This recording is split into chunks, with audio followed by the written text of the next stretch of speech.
जब श्री राम का आगमन होता है कहाँ पर, जहाँ माता कैकेयी और महाराज दशरथ दोनों थे।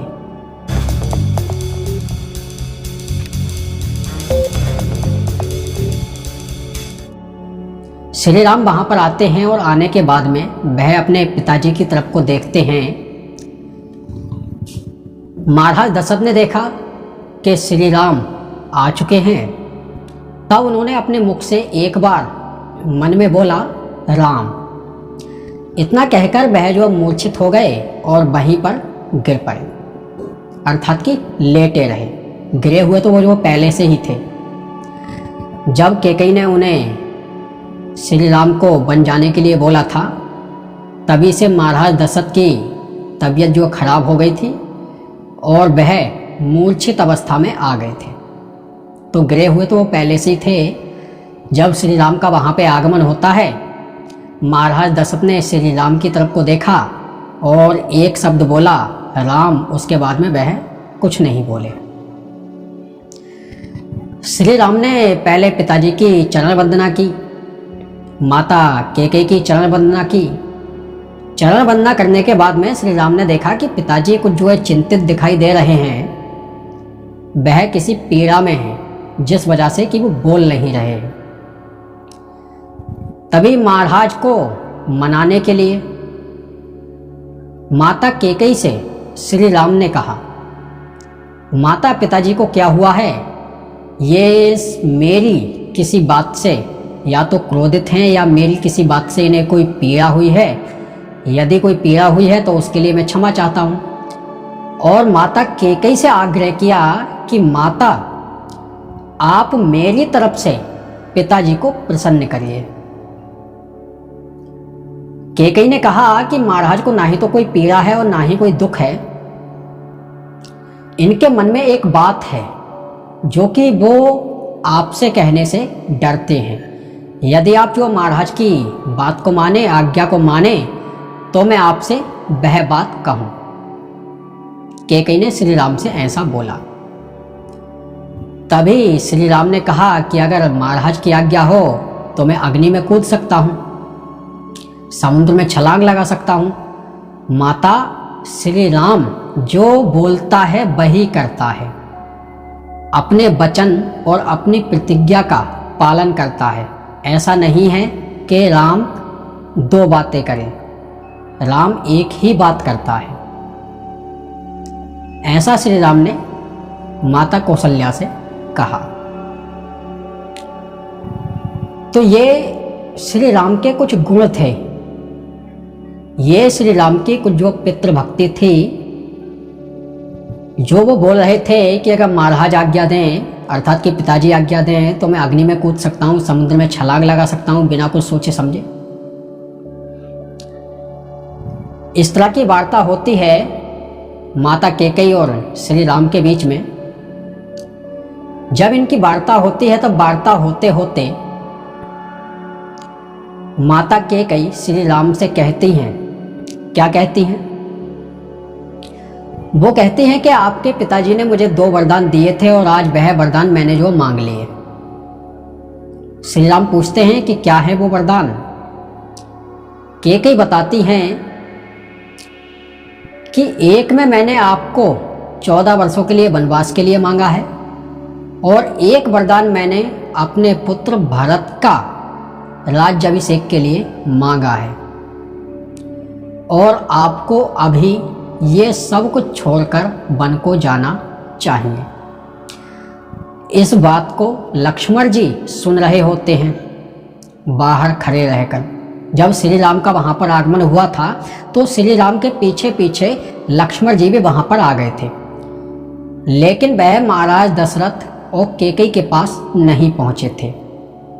लक्ष्मण बाहर से ही वो ये सारी बातें सुन रहे थे। तो जब उन्होंने इतनी बात कही कि आपको अभी जो बन जाना होगा, तो श्री राम के मुख पर कोई भी चिंता या शोक नहीं था। और जैसे कि आपने देखा होगा, मैंने आपको बताया भी था कि जिस समय महर्षि वाल्मीकि ने नारद मुनि से श्री राम के विषय में पूछा था। तब नारद मुनि ने महर्षि वाल्मीकि को जो बताया था, तब उन्होंने भी इन्हीं सारे गुणों की प्रशंसा की थी। ये जितने भी गुण थे, महर्षि वाल्मीकि ने नारद मुनि से क्या पूछा था, ये आप देखेंगे बालकांड सर्ग 1 श्लोक संख्या 2, 3, 4 में। यहाँ पे लिखा है, भगवान महर्षि वाल्मीकि नारद मुनि से कहते हैं भगवान इस समय संसार में गुणवान, शूरवीर, धर्मज्ञ, कृतज्ञ, सत्यवादी और दृढ़ प्रतिज्ञा कौन है?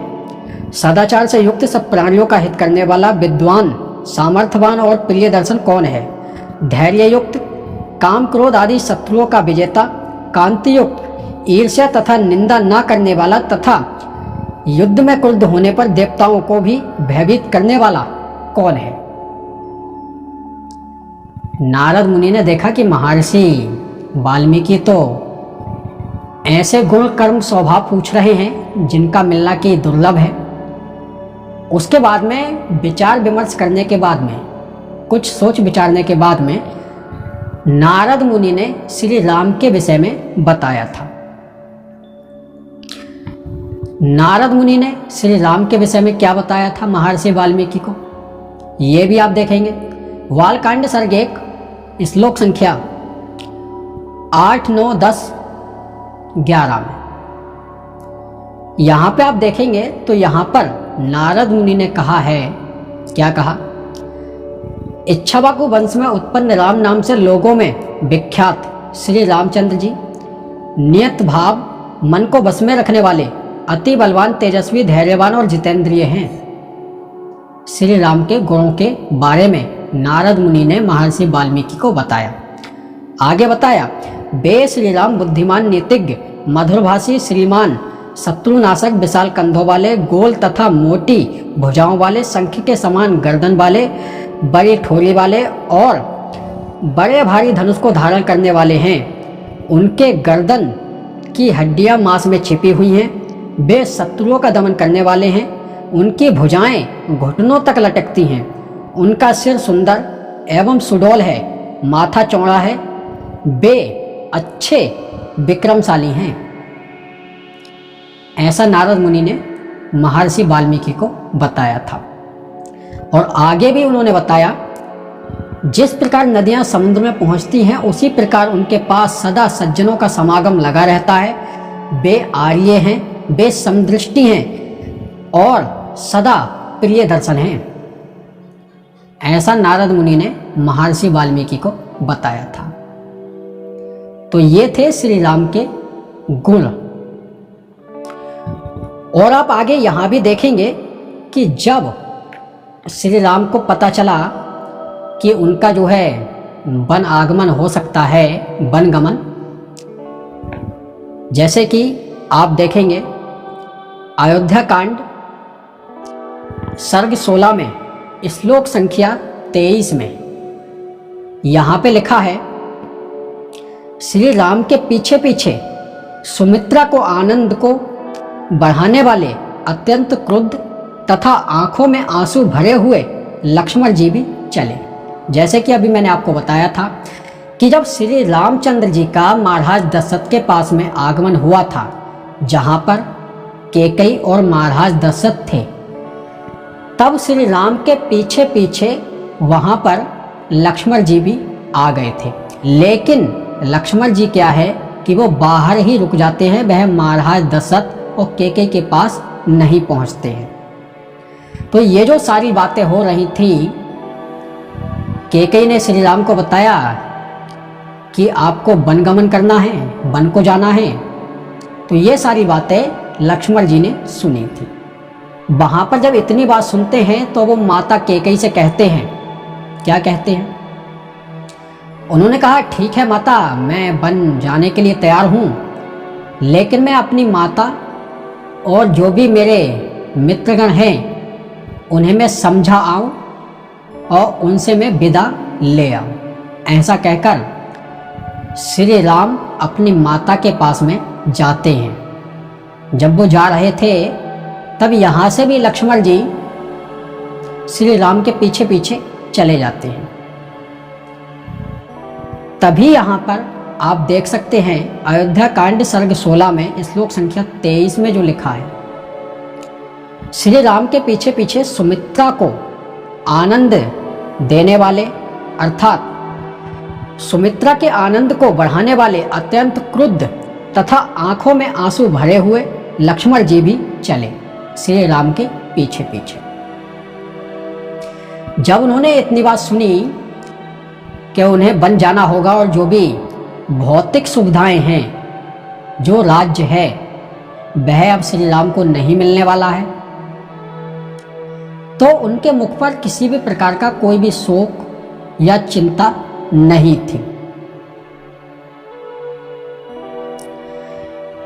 आगे देखिए, जब श्री राम माता कौशल्या के पास को कहने के लिए निकलते हैं, कि कैसे बोलते हैं कि मैं अपनी माता को बता आऊँ, उनसे आज्ञा ले आऊँ और जो भी मित्रगण हैं उनसे मैं मिलाऊँ, उसके बाद में मैं वन जो है चला जाऊँगा। तो यहाँ पे आप देख सकते हैं अयोध्या कांड सर्ग 16 में श्लोक संख्या 26 में यहाँ पे लिखा है, श्री राम के समीपस्थ लोगों ने भी जो सज धज कर अभिषेक में सम्मिलित होने के लिए आए थे, सत्यवादी श्री राम के मुख पर कोई भी विकार नहीं देखा। ऐसा उन्होंने बताया। जो भी लोग बाग श्री राम के राज्याभिषेक के लिए सज धज कर आ रहे थे, तब उन्होंने बताया कि उन्होंने श्री राम के मुख पर किसी भी प्रकार की कोई भी चिंता या शोक नहीं देखा था। अर्थात के श्री राम को कोई फर्क नहीं पड़ता था कि ना ही तो उन्हें राज्य सिंहासन पाने की खुशी थी और ना ही उन्हें राज्य सिंहासन खोने का कोई दुख था। इसी वजह से महर्षि वशिष्ठ जी ने श्री राम की अवस्था का वर्णन करते हुए लिखा है। महर्षि वशिष्ठ जी लिखते हैं, और उन्होंने क्या लिखा, राज अभिषेक के लिए बुलाए जाने पर और वनगमन का आदेश दिए जाने पर दोनों स्थितियों में श्री राम के मुखमंडल पर कोई भी विकार नहीं देखा। तब ये थे श्री राम। मैं हूँ राकेश कुमार चंद्रवंशी, वैश्य वर्णभुजी समाज से, और आप देख रहे थे आपका अपना चैनल चंद्रा जी। अगर अभी तक आपने चंद्रा जी यूट्यूब चैनल को सब्सक्राइब नहीं किया है तो चैनल को सब्सक्राइब करें, वीडियो को लाइक करें और जितना हो सके उतना अधिक से अधिक शेयर करें, ताकि यह जानकारी दूसरों तक भी पहुंच जाए। तो चलिए मिलते हैं फिर किसी अगली वीडियो में। तब तक के लिए आप सभी को जय श्री राम, जय श्री कृष्ण, और एक बार मेरे साथ मिलकर बोलिए सत्य सनातन वैदिक धर्म की जय।